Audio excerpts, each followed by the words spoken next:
Look, sometimes when we're recording for this podcast, we learn a lot of things about ourselves. And this is one of those situations. Now, what did we learn today? That's right. Who looks better at a dog collar while running around on all fours and going bark woof? Is it David Arquette or is it... It's Gary Busey. That's Gary correct. Busey. And it didn't even take a fucking second to think about it. That's how confident we were about that. Welcome to Rough Cuts.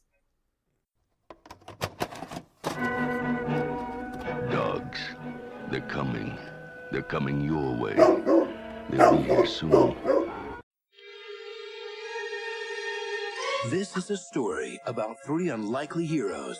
A bulldog, Agent 11, the top canine agent in America, who hated his job. A mailman who hated dogs. What's up, Tyson? You on lockdown?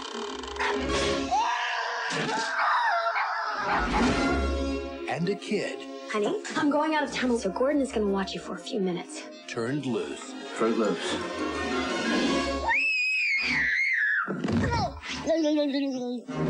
Then something happened. You want we should whack a dog? This is personal. That brought them all together. I don't think you can handle this. What do you mean I can't handle something like this? I'm a very responsible guy. This dog is smart. Warner Brothers Pictures presents a comedy about man's best friend. This dog locked me out of my own house! Oh, he's crazy! And a mother's worst nightmare. When are you gonna be here? All the flights are canceled and roads are closed. This is just perfect. Get the dog! Get the dog!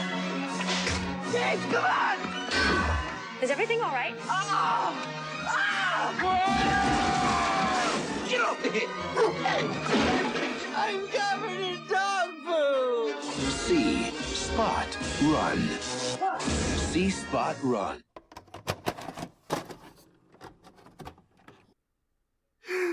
It's weird that it's now a multiple choice answer. Hi, I'm your host, Ilian. I'm Blake. Look, welcome to Rough Cuts. This is a podcast where we watch movies and then rate the dogs at the end. Look, if we had a nickel for every time we saw a grown man wearing a dog Walking collar around all fours. and walking around on all In a fours, shock collar. we'd have like 10 cents, sure.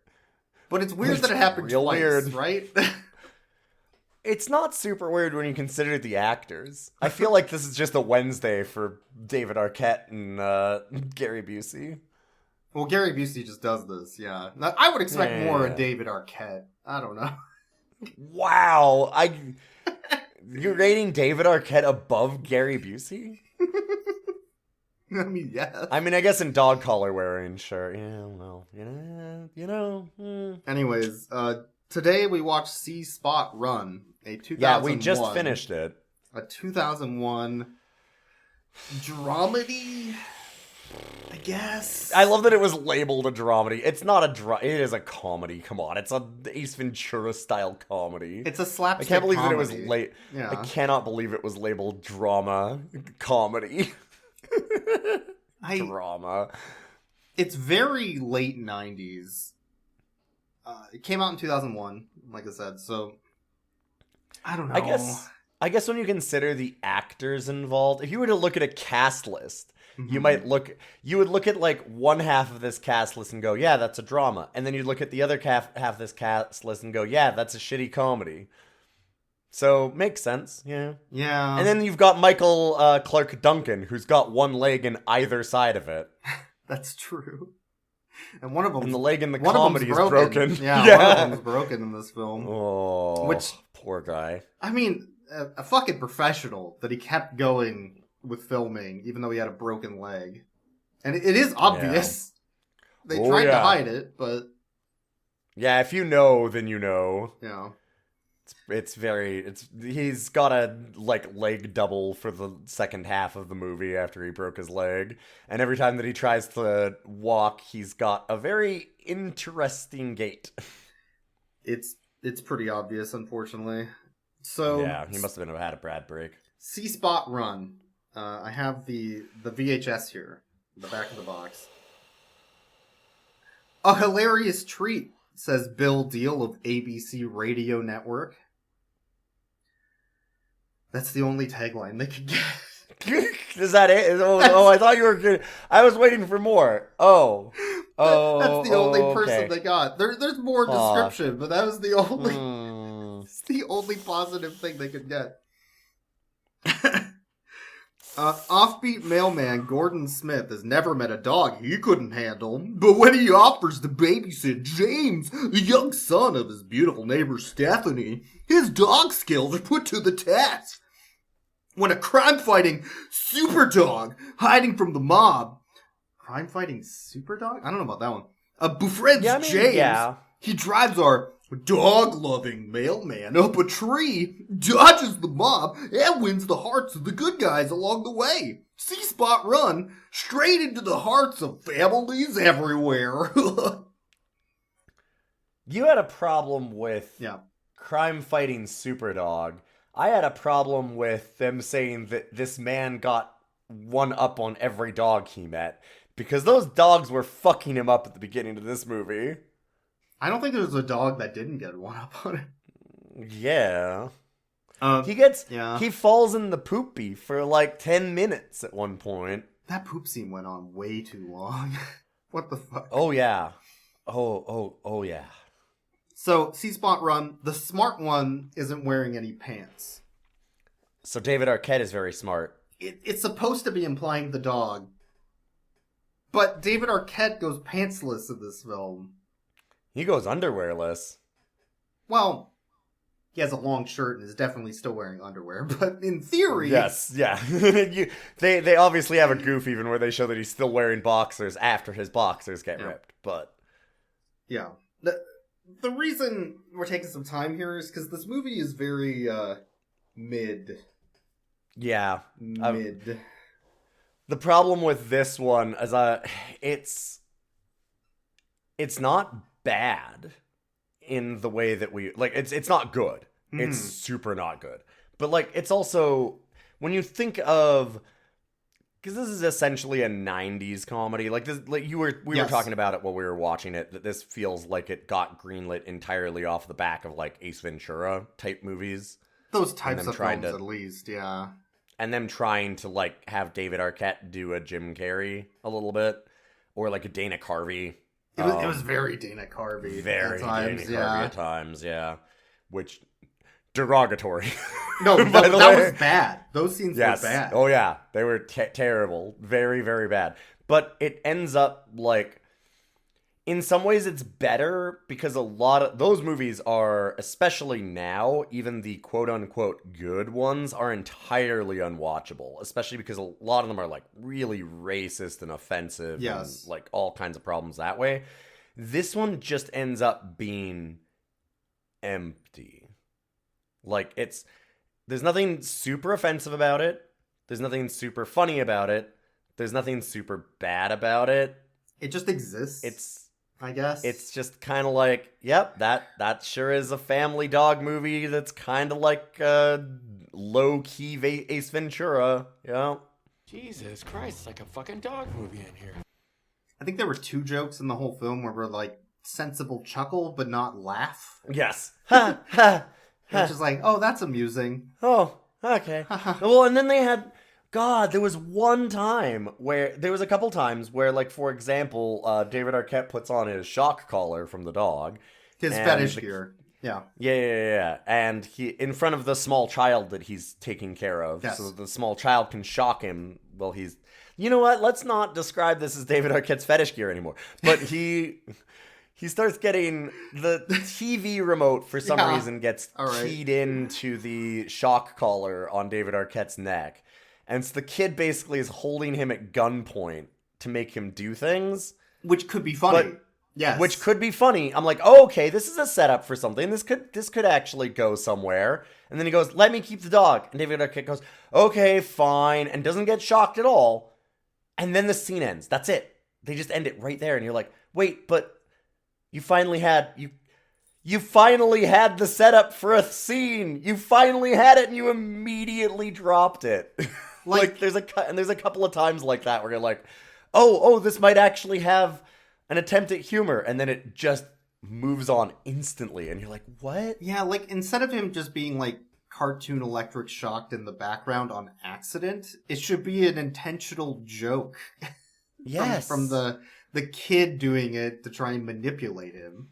Well, and then you could have, like, a character moment of these people interacting and do a thing, but they just don't. They just drop it. And instead they put in a 10-minute poopy scene. 10-minute poopy scene? It might have been longer than the croquet match in Santa's summer. It might have. It might have. It was bad. It felt longer.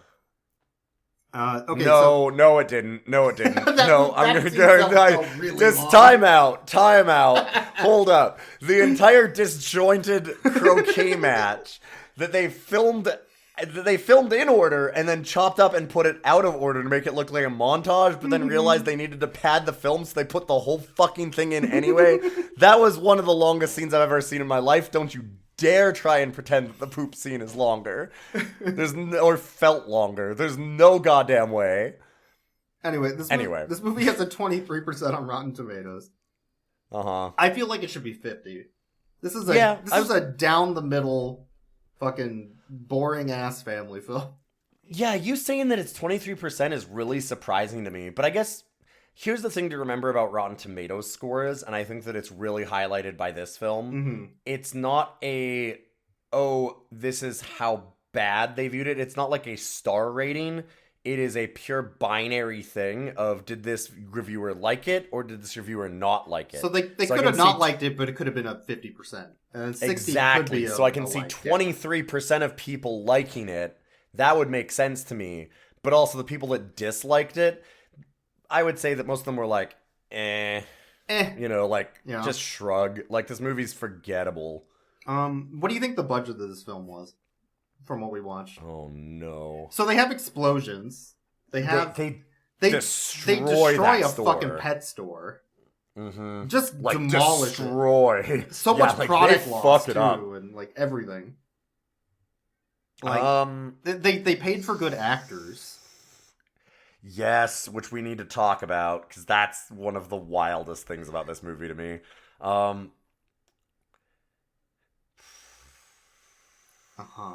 25 million? Thinking like it's 2001. Up.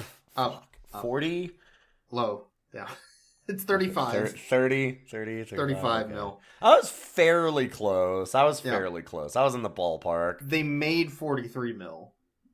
So okay. It's a positive. Money. It's a positive somehow. I mean, also, they had a lot of product placement, and they don't generally... That's not included in the box office numbers. So. I do remember Kellogg's, Pepsi, Pet Cetera. Pet Cetera, which is now an the Vancouver-based company that's definitely Seattle. I mean, Seattle-based company. This is Seattle. Yeah, this is another one of those. It's in Seattle, wink, but shot in Vancouver, and it's definitely Vancouver. Or this is New York, wink, but it's actually Vancouver. Yeah, all of those movies. Hey, guess what? Everything is shot in Vancouver because it's cheap. Let's talk about the actors. So, David Arquette is our main lead. Makes sense. Yeah. Perfect. Yeah. Okay. Down the number. Yeah. Dumb 90s comedy. Yeah. 90s. David Arquette. Yes. Absolutely. They have Leslie Bibb as the mom, who is now a recurring character in the Iron Man movies and some other Marvel films. She's Christine Everhart, who I don't know, but I'm glad she's making more money. She went through some shit for the filming of this. She didn't deserve it. That's the reporter in Iron Man. That's like a recurring reporter character that gets on. I'm gonna tell you, I don't really remember anything from Iron Man movies. Yeah, and then there's of course Michael Clarke Duncan, who broke his leg. Fantastic. sometime during this film. Michael Clarke Duncan is one of those actors where, again, kind of not surprising, although sad, because it's like Oscar-nominated Michael Clarke Duncan, who also is in just a million shit fucking family films. Like, we've seen him, true. 12 times at this point? It's been multiple Which I feel times. bad about. Because he is way better than they deserve for these kinds of things. But also... To be fair, he's usually sadly, a highlight of these things. And I don't think these have ever hurt his career, per se. No. I feel like he's lifted up a lot of the films that he's in somehow. Yeah, I'd agree with that. Like, I mean, we were talking about one of the last times that we saw him. He was a truck driver encouraging a small child to throw dynamite into a cop car. Hell yeah. Which fucking ruled. Yeah, he's fun. Yep. Um, and then well, there's the kid from 2.5 Men. Yeah, fuck that guy. He's like 6 in this movie or something. Yeah, fuck him. Fuck that kid. Fuck that kid. I won't get into why, but if you know, you know. Fuck that guy. And then what's his face? From Barbershop, the roommate. Anthony Anderson. Yes. Yeah, Anthony Anderson, who's in, like, Scream 4. He's actually in The Departed, which is pretty wild. But, like, he's okay. He's in a lot of really dumb comedy stuff, but I've always found him to be a more palatable person in those movies and in those shows. Like, he's been pretty good in them, if that makes sense. Like, he's fun. So I kind of like Anthony Anderson. And then, of course, there's a bunch of no-talent, no-name Italian mobsters. Yeah. Then they have that's our dumb 90s comedy cast. Yes. Which some of those are like a little, it's like, oh man, Michael Clarke Duncan, oh man, why are you here? Like, Leslie Bibb's too good for this movie. But you're like, okay, most of these kind of make sense. And then we have Paul Sorvino, acting legend Paul Sorvino, Steve Schirripa, also known as Bobbly Bacala from Sopranos. This is mid-Sopranos run, by the way. Joe Vitarelli, like, it's just like a who's who of, like, late 90s, early 2000s mob actors. Like, not the A-list, but, like, just below that. Although I'd say Paul Sorvino would have been an A-list, but, like, just barely below A-list. And it's like, what the fuck are you all doing in this movie? Yeah, it is. And then we have Kevin Smith. No, not that one. Sorry, Kevin Smith. Okay. Whew. I'm not here. It is Kavan Smith. Whoever that Kevin is. Smith. Whoever that is. Yeah. He's apparently a Stargate actor. Okay, I have no idea. Yeah, he's some Canadian actor. I have a little bit of Background. trivia for you. Mm-hmm. So, David Arquette was not the main choice for their lead. That was not who they were originally going to go with. Huh. But the actor they wanted separated because of creative disputes. As in, this is too shit for me. That would be a good creative dispute to have with this movie, yes. So the original, the writers, one of 8 of the writers at least, helped write for a film called Bad Boys, which you might know. And that is a film with Will Smith and Martin Lawrence as the main leads. And who do you think the main... Martin Lawrence? It was supposed to be Martin Lawrence. I was like, it's got to be Martin Lawrence. I mean, this is a Martin Lawrence vehicle if I've seen one, yeah. Oh, man. And he said this is too shit and walked away. Okay, Martin Lawrence does not have the authority to make that call because I've seen a lot of Martin Lawrence movies, and I'm gonna tell you, Mr. Lawrence, I'm very sorry, but this is exactly your lane. I'm trying to figure out, there's like, nothing to talk about with this film. How do you make a movie about the mob trying to assassinate a drug-sniffing dog this boring? Right? Well, Like, I can tell you immediately because I've watched this film. So Yeah. what they do is, instead of centering it around a bunch of inept mob hitmen trying to blow up a dog, which they do at one point, which was actually kind of funny when they blow up the mannequin. because you could make it like the Home Alone 2 villains or something, right? Like, yeah. And I mean, that wouldn't necessarily be great, but at least it'd be something. Yeah. This, however, what they do here, though, is they make that the, like, very, very, very small B plot, and then they center it around David fucking Arquette. That's how you him do trying it. to bond with And him being his a neighbor's kid. Him being a dude, bro. Yeah, he's trying to bond with his neighbor's kid, specifically so he can get with her. Because he wants to bang his neighbor.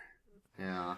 But he like, grows and out here's of the that. thing. That's the thing. So it's like... He basically grows out of that. And even at the beginning, when he's hitting on her, you're expecting him to be like creeping on her and being like, hey, baby, I can't wait to be with... And it's never done that way. He's always like, oh, hey, how are you doing? I really like my neighbor. My neighbor's really nice. Like, that's the funny thing, is that it's done in a way that I wouldn't necessarily say that it's, like, respectful or really well done, but also it's not in the, like, leering, gross creep way that you'd expect from a movie like this at all. Because we've seen that in other movies. Yeah, he's not, like, he's not stalking her. He's not, like, bothering her all the time. Like, he just goes over and helps her out every once in a while, and he's like, man, I really like my neighbor. She seems really chill. I wish that I could get to know her. She seems like somebody that I'd like to get with. And it's basically framed that way, and the biggest sin of that is that it's inoffensive, but also it's so fucking boring. It's so goddamn boring. Like, nothing happens with it. That part, the bonding with the kid, and then having that become the seed of a relationship, is not what the film should be focusing on, because it's a film about a dog being assassinated by the mob. By the mob, yes. Right? Like, they fucked up. Yeah, like, that's boring. Why is it this boring? Maybe, my thought is they probably ran this through some sort of a, like, panel to watch it, and they got feedback, and they're like, oh, they want the schmaltzy stuff. Yeah. So they cut everything out. I have a theory that that's what happened, and I know why. Because the original runtime of this movie was 2 hours and 45 minutes. Oh my god! What? It was an hour and 10 longer. Oh my fucking god. This was another movie that when we were an hour and 10 minutes in, I looked at books and I'm like, how much time do we have left? Are like, we how done long yet? is it? I was like, this movie's really long. Like, it's been like an hour and a half. And he's like, no, it hasn't. It has not been over an hour and a half. And I'm like, oh, fuck. Because this movie's an hour and 35 minutes, and it drags its goddamn feet. It's really dragging, and it was supposed to be another 70 minutes longer. Like, so, and to be fair about the plot line, like, with him and the kid and stuff, like, they actually have... So, David Arquette's character is a mailman, who is... They drop it very subtly, and, like, they do a good job of that in a lot of ways, where they don't, like, hit you over the head with it. They don't hit you over the head with the schmaltz. No. Like, I'm kind of surprised with how deft some of it is. Like, not saying that it's really deft, but, again... put in context of this movie looking like it's going to be Ace Ventura, and from that time, and that's basically how it got approved. Where he drops with his friend, like one of his neighbors, where he's like, oh, well, you know, like, he's a foster kid. He didn't have parents. So he's connecting with this kid over time, and they have, like, a really kind of funny character inversion where the mom is very overprotective of the child, like I said, like oat bran, cereal, prunes, and soy milk. So Gordon has to help break the kid's shell. Yeah. Yes, and he's like, dude, like, does your mom not know about Fruit Loops? Yeah. What the fuck? And brings this kid out, but then as the movie goes on, she becomes more and more of a nervous wreck being away from her child, because she's, like, on this hell trip and keeps getting laid up. And she becomes, like, this dirty, haggard wretch of a human being, and he becomes, like, this straight-laced, like, he's cleaned up his apartment, like, and dad. He's looking after this child. Yeah, he's just, like, this dad, and she calls him and stuff, and he's like, what the fuck, you're so irresponsible, why aren't you home yet? And, like, they have this little inversion there that was kind of interesting. Yeah. But... it's done so boring. I don't know how they do it so boring. That they have her, like, get covered in mud, wander around in the woods, and get picked up by a butch petting zoo owner. Yes. Who puts her in a trailer with a farting zebra. And it's not funny. No, Somehow. it doesn't even feel like it's played for a joke. No, it's just, oh, that happened, I guess. And in a way, I'm kind of glad because again, you say like, oh, this butch petting zoo owner, and like in a like Ace Ventura movie, it would be very bad. Yes, that would have been extremely bad. In this, it's just, oh, this is just the lady that picked me up. Yeah, it's the lady. Yeah, or which she, like when I'm she happier commandeers for, the but biker, she just gets on his Yes. bike, it's like, take me to my kid. What the fuck are you talking about, lady? There's no scene. She just gets on the bike and the biker takes her home. Like, they don't. Yeah, there's like no they joke. don't play it for a laugh. Yeah, I don't know how they miss a joke there. Like, the joke is just that she gets on the bike immediately, but the guy doesn't like react. He doesn't have a. No. They don't. It's even like a wide shot where you can barely, like, his back is to the camera.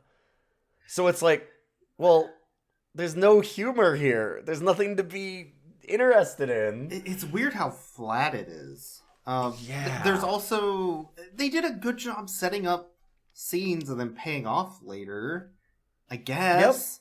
Yep. Which is another weird thing. I'm like, this is adequate? Is it good? No. Is it adequate?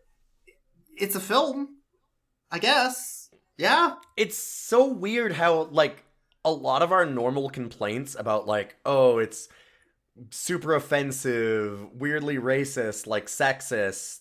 It has, like, all of these problems with camera work, or it doesn't set up anything, or is nonsensical. All of those things aren't true.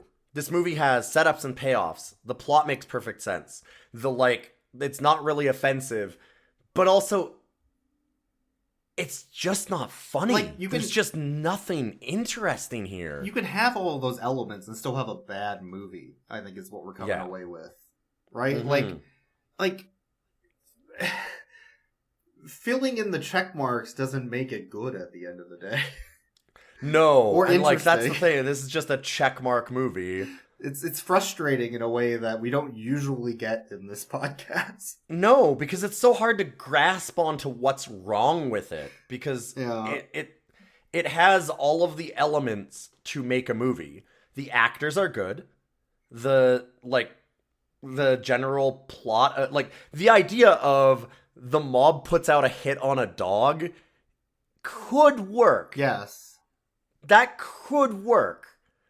The plot of him, like, getting with this child and with the mom and, like, that inversion of their characters and stuff is actually pretty interesting. And it's not done in, like, a hit you over the head kind of way. So, like, it's done decently, but also so flat that it's not interesting anymore. There. Yeah. There's no funny anymore.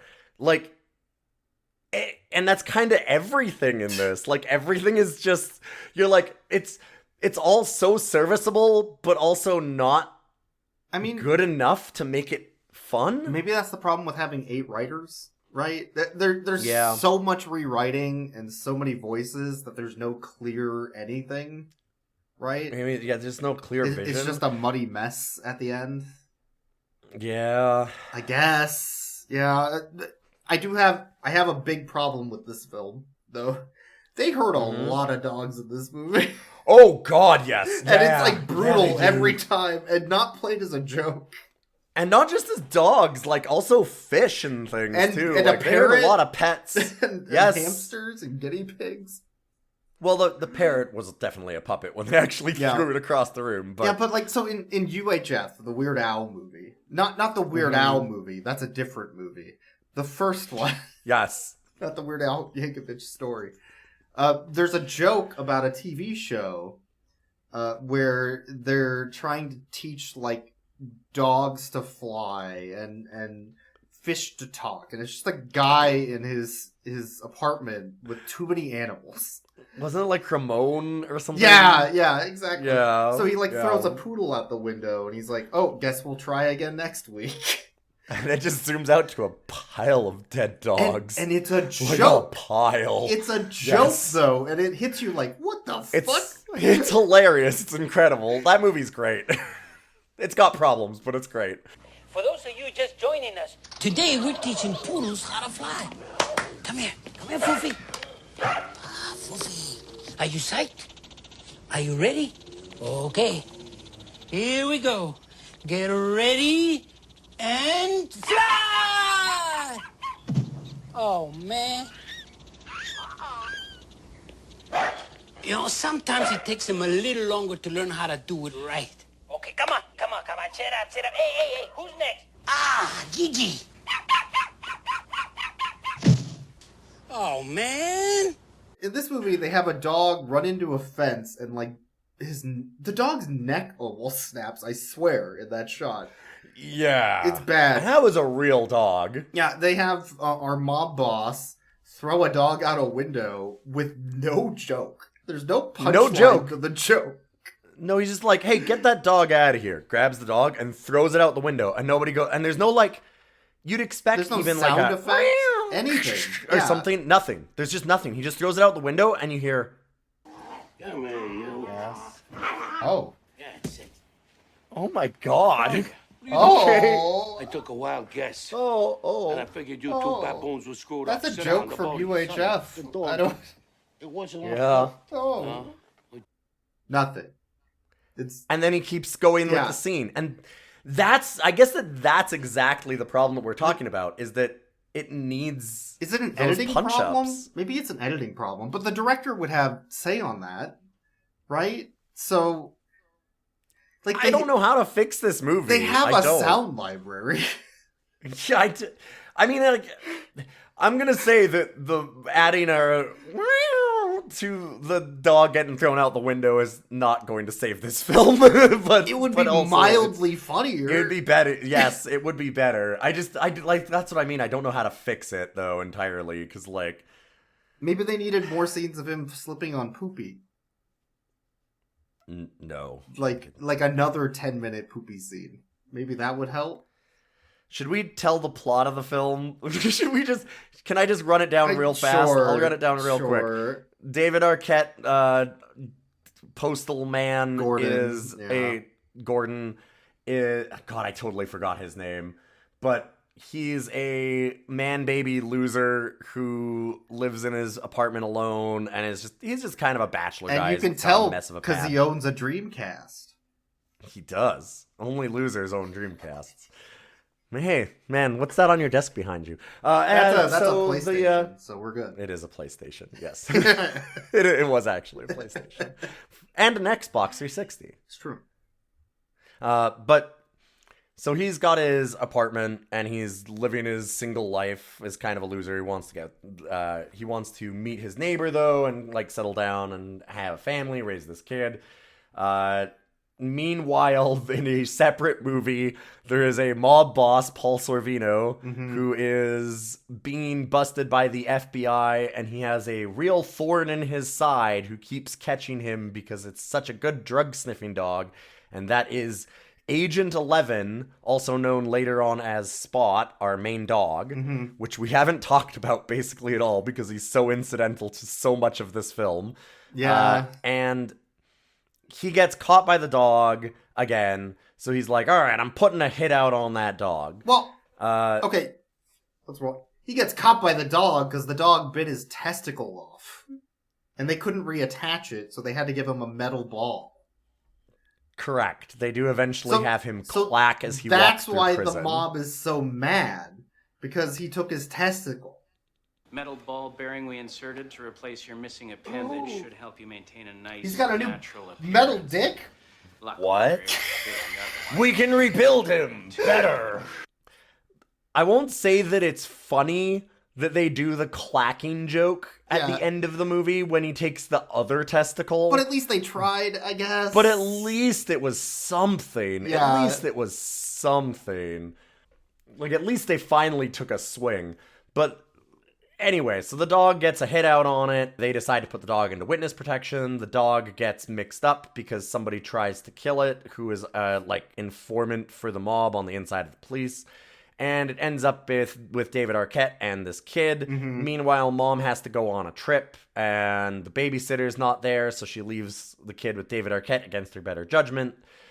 Hijinks ensue where he gets along with the kid. Really, it's just hijinks. Like, it's just It's an vignettes. hour of hijinks. It's an hour of the mob guys chasing around the kids, but, like, really only about 5 minutes of that, and then, like, 55 minutes of David Arquette playing with this dog and the kid in the park. I don't think Right? there's ever a scene where those two mob guys are in the same location Scene as David Arquette and the dog. No. They are. They are. There's the one where the FBI is raiding the house and they're out front. And But they're they're getting outside. arrested. They're not in the same location. That's I know. Yeah, that's what I mean. Like they're never in the same room. Yeah. Well, at the end when they all get held hostage. At the very, very end. Just Paul. It's not the other Paul two guys, though. No, the other two guys come in too. Wait, they do? Oh, fuck, And he tells they them do. to sit down. Right, they do. Because so there was the dog on his back, right. That is the one scene where it all happens. Anyway, so the hijinks ensue. Oh, God, what's his name? Michael Clarke Duncan is the trainer of the dog and goes looking for the dog all over the place. Finally, they all kind of converge together. Paul Sorvino's mob boss holds them up. They get away because the dog bites off his other testicle, and then everybody lives happily ever after. The end. That's the film. They didn't even do an after credits scene about, we're sorry, we couldn't reattach your testicles. They did it in movie. Correct. God damn. This is before Marvel movies. They don't do post-credits Right, scenes. it was before Marvel. Yeah, they didn't have Iron Man come out and be like, I've made new balls for you. We've come to assemble your dick. like he still has to have the fucking heart thing with the middle. That's of his why chest, he's but Iron it's Man. his Why did you think he was called Iron Man? It's not the heart thing. I thought that's not iron. That's like energy, man. The iron is his dick. I thought it was only. No, God, did you not watch them? I thought only Master Chief got to have that happen. God damn.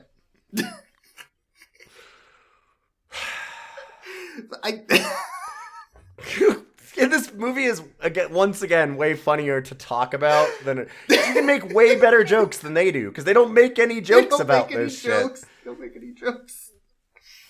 Oh man! So anyway, Iron Balls. That's his character name now.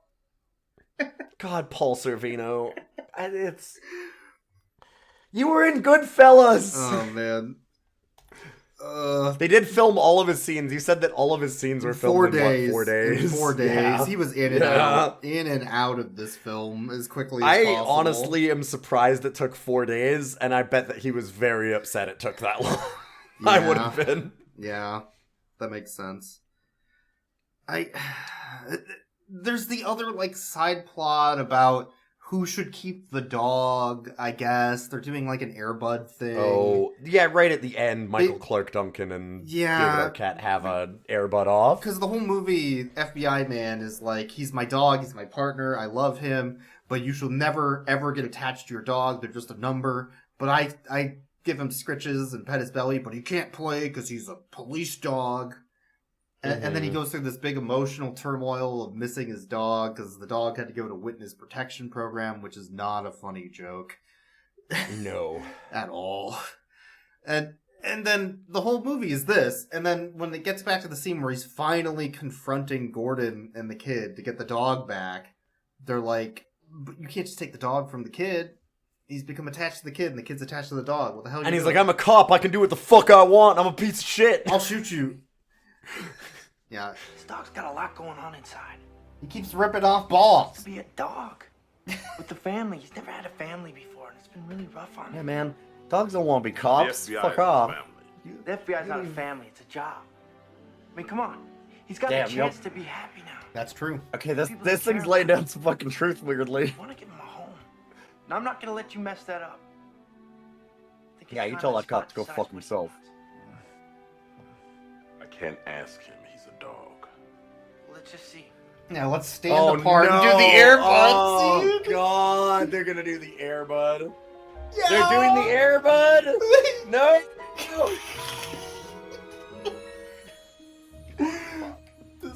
That's a stand-in. They didn't show his face. Yeah. Just the legs. Yeah.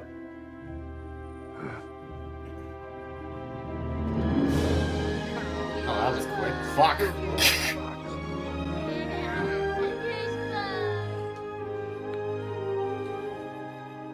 Yeah, these are the scenes, by the way, where you could tell that his leg is obviously broken. Oh, He yeah. kept cutting back whenever he had to stand. And they would just show a lot of shots of, ass down, where it was obviously a stand-in. They wouldn't show the head, yeah. Yeah. And they also wouldn't show him below the waist when they showed him. Yeah.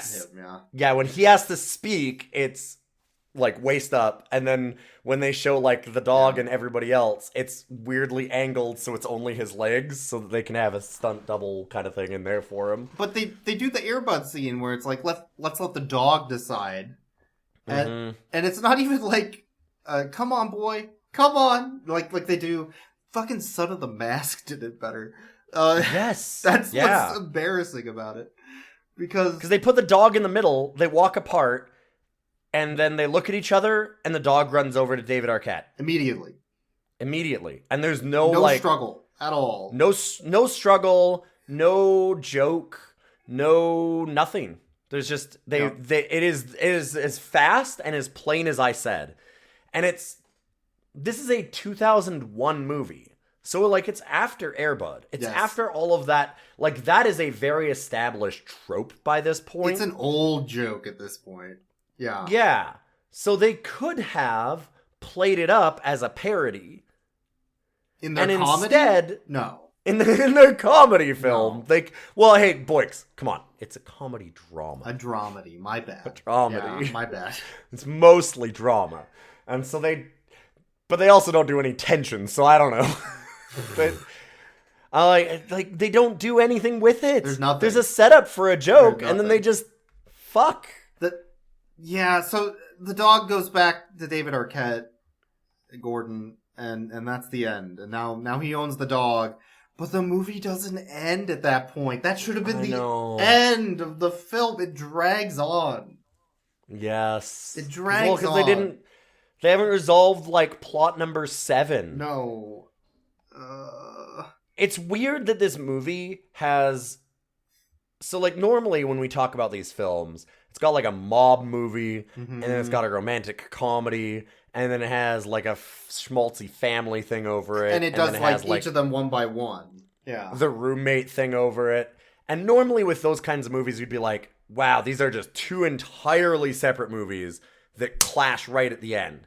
This movie, where it's competent, where it's, like, frustrating, because you're like, man, there's some competence to this. It never feels that disjointed. It should feel disjointed as fuck. Like, it should feel so weird and jarring. And it kind of doesn't. It kind of works. Because they actually keep track of all the plots. And they solve them all. And they actually have arcs to all of them. Like, none of them are underdone. Like, the FBI guy's plot of, like, learning to be without the dog and stuff, he has a full arc with that. And they spend enough time on that to have his character go through everything. They have the whole mob thing, and that stuff has enough to, like, have all those characters have their moments and have their arc and everything there, too. David Arquette and the woman, like, have their character inversions, and they do all their arcs, and he becomes more responsible, and she learns to let loose, and like, the kid has his whole arc. Like, they have enough time and spend enough time on all the characters to actually have them grow and have these arcs. And it sucks. And it's still so boring, and it still sucks, and you're like, man, you managed to do it, and it's still just so bad. Why did you do it?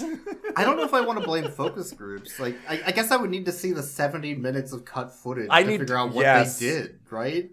I want to see every draft of this script, because it's so curious. Like, I don't know how it went through 8 writers and came out this cohesive. There has to be...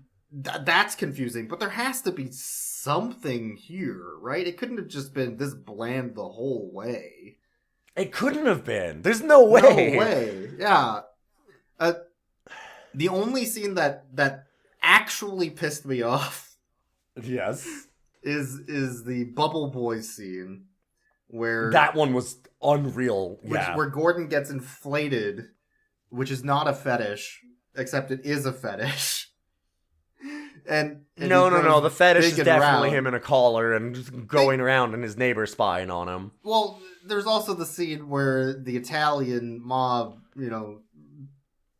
I guess they abduct, like, 2 guys in a pet grooming truck and then tie them up naked and leave them in the back of the van, but with collars and stuff on still. For some reason. That was definitely a fetish thing, too.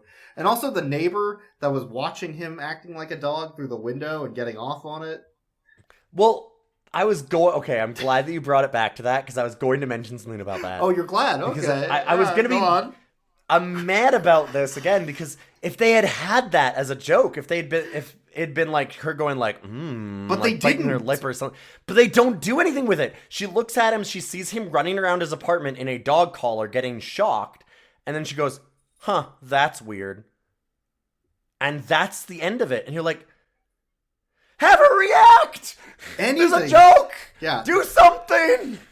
Please! But what pissed me off about the Bubble Boy scene, not just the fact that the bubble wrap wouldn't inflate, first of all. Oh, God. And that there's also holes that you can see. Do you want to neck. explain what this...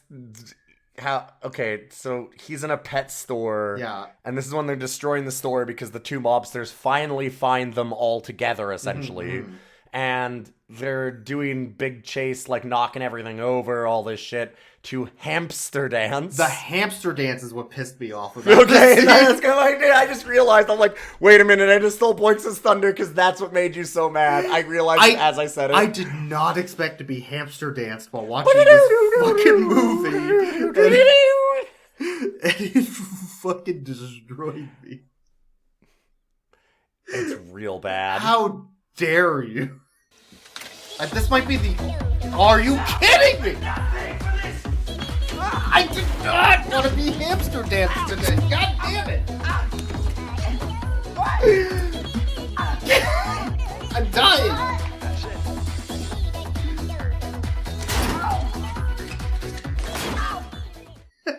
But they have... I almost said Dana Carvey. It's such a Dana Carvey scene. It is. Yeah. It feels like out of Master of Disguise or something. Like yeah, exactly. Yeah. He gets his head stuck in a fishbowl and then gets wrapped up in bubble wrap and then inflated because they have a helium tank, and it's so zany pet store. And funny because nothing happens and it doesn't matter. I guess. Oh god, it's so low energy and uninteresting and also like very, very, very, very stupid in a way that this movie normally doesn't get stupid. Yeah.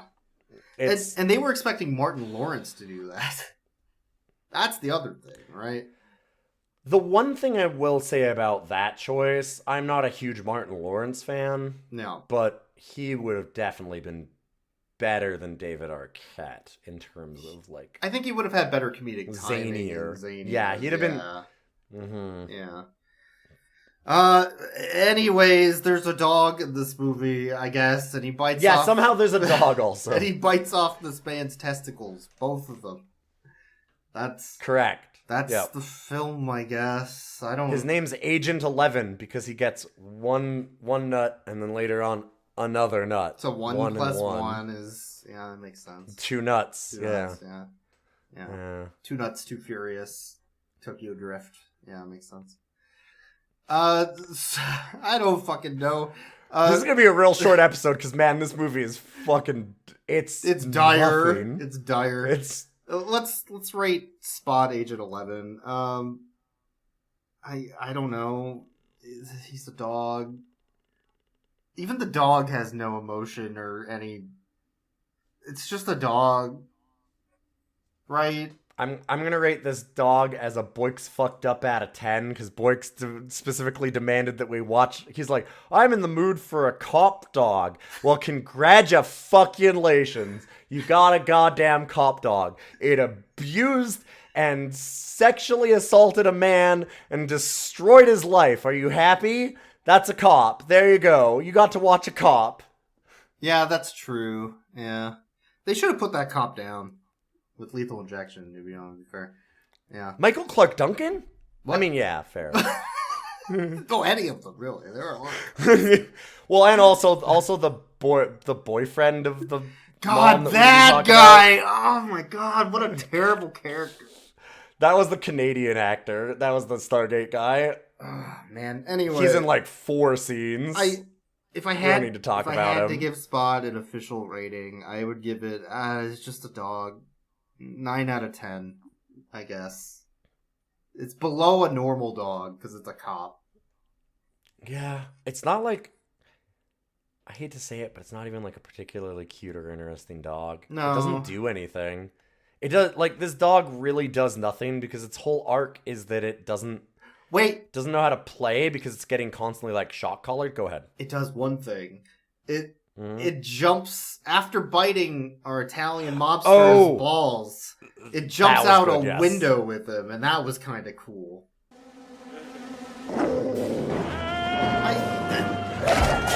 Oh my god! Okay, that's kind of amazing. They ripped him on a line so goddamn hard through that window. He's going on like an upwards trajectory out this window for like a good 5 feet before he starts going back down. It's pretty wild how much they yanked that. Like physical comedy joke they did. Mm-hmm.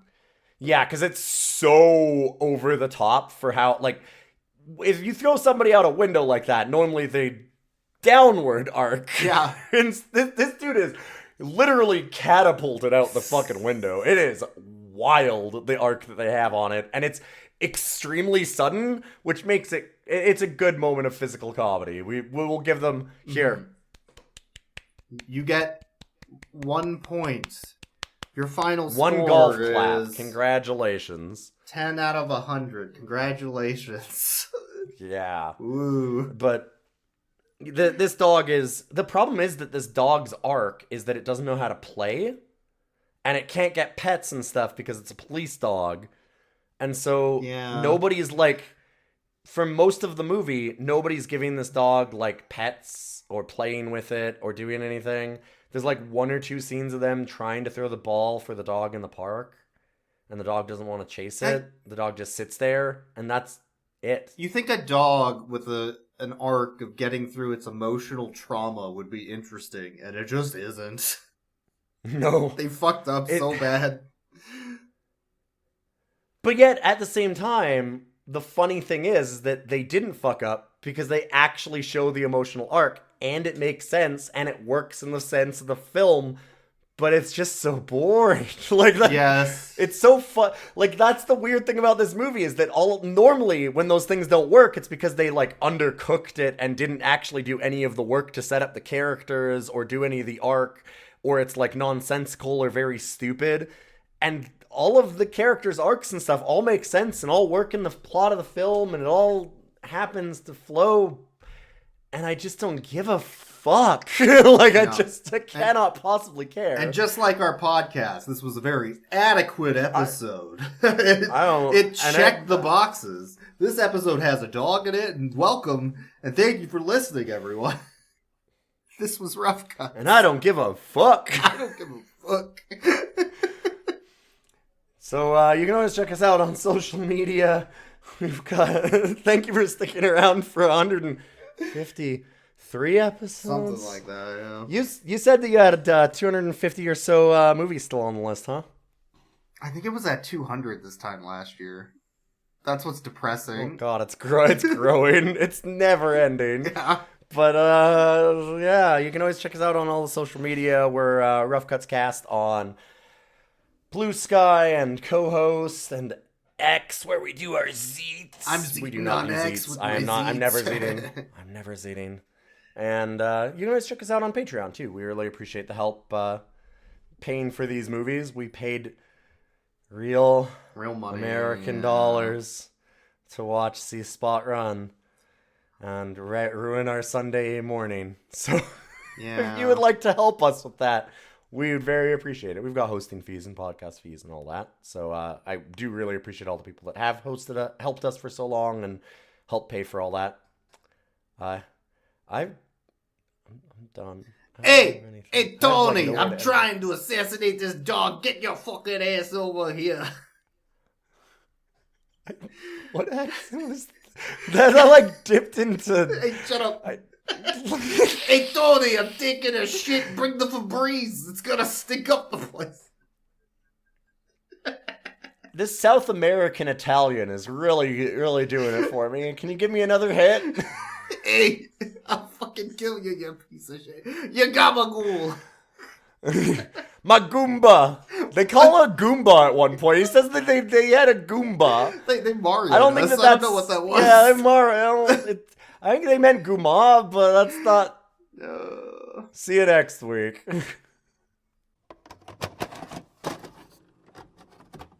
Look, I'm taking care of the neighbor's kid, and then this dog came. Came from where? I'm telling you, this is Satan's dog. I'm telling you, he gets mad at the drop of that. He got pissed off at me and locked me out of my own house. He's crazy. Put your hands on your head, Joe. I said put your hands on your head. My whole life ruined by dogs.